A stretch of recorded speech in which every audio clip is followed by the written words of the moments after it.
MetaMask got itself into a little bit of a Twitter firestorm a while ago when people got really mad that MetaMask was sharing certain data with Infura, which is a ConsenSys sister company that runs a lot of the backend software that many dApps run on. So in response to this backlash, ConsenSys is updating MetaMask's policies around data sharing and making it more easier for people to opt out of some of the practices that had previously been published in the terms of service to much scorn and loud tweets from people who take this stuff seriously, and rightly so. Obviously, the privacy concerns in the space are warranted, and obviously ConsenSys, which owns MetaMask, is responding in suit. So I'm going to toss this to Jen for her initial thoughts. MetaMask kind of walking back what had been out there and caused a bit of a fuss. What are you thinking on this one? Yeah, so with the FTX story, we spoke a lot about journalists and their role in holding companies accountable on behalf of the public. This story showed me that the public can still hold companies accountable and customers still have a voice. And so if you read terms and conditions and there are things in the terms and conditions that you don't agree with or that don't align with what that company is saying publicly, with what that company is saying their mission and values are, if you vocalize that, there is action that can be taken. And so that's what the story showed me. I think that ConsenSys responded really well. There was a quote in the article that said, by being increasingly clear about exactly how data was managed by various ConsenSys products, there were some valid critiques and concerns raised, especially by people who ultimately have the highest privacy standards. I think they did a great job at communicating. They are taking recourse on what their consumers have said. And so I think that this whole thing has been handled really well. And it was so nice to see. Wendy? I'm excited to see that they're kind of changing their terms of services, but I still don't completely trust MetaMask. And no, I'm not trying to be a negative Nancy on the show. I just have a big problem with third parties dealing with my crypto stuff. I like my privacy. Yes, I pay my crypto taxes. I don't like to do it, but I do. I'm not trying to hide anything from anyone. I just like to have privacy. It's a good thing.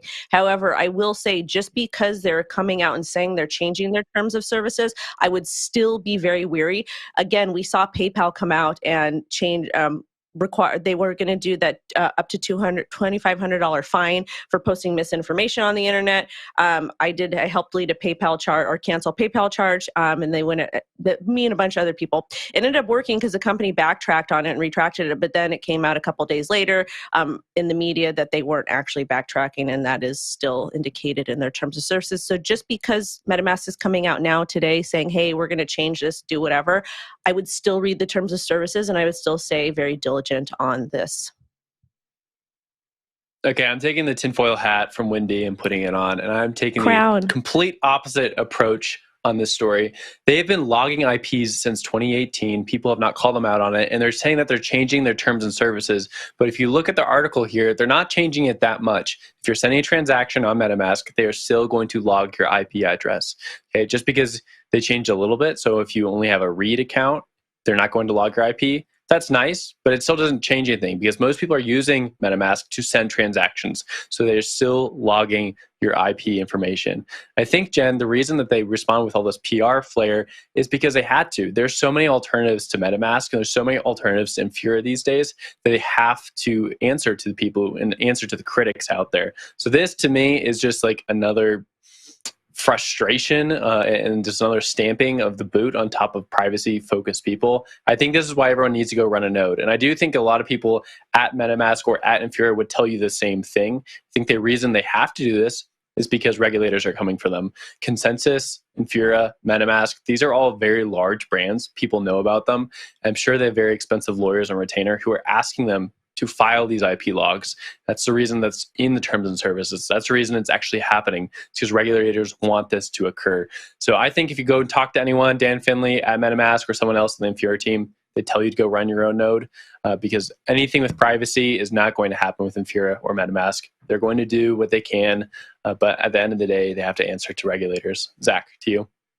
All right. Well, they also answered to the angry mob, and I will give them credit here. That what they're doing is they are providing advanced settings to make it easier to use non-Infura RPC services. Will, so they can make it so that you're able to sort of toggle on and off whether or not these IP addresses are going to be shared between your MetaMask and your Infura. If it's something that you don't like, they're going to make it easier for you to opt out of it. And I think like the optionality, right? Kind of go back to what we were just talking about before. You can do crypto through the big banks, or you can do crypto self-custodially, right? And there's an entire plethora of options that exist in between and on that spectrum. And I think that's what this is. That's why this is good, right? This is providing another option for folks who are significantly concerned about this when they're using their MetaMask. They don't want any data being shared between wholly owned ConsenSys services, right? So I think, to their credit, they're providing the option to people who are especially mindful about this stuff, while also responding to some of the concerns that had been brought up. And I think, they're not shying away from the fact that they're responding to the backlash, right? Joe Lubin is out talking to Fortune saying, we've accelerated our efforts based on the intensity of this recent debate, right? So I think, to Jen's point, it is good that they are hearing that and making some adjustments.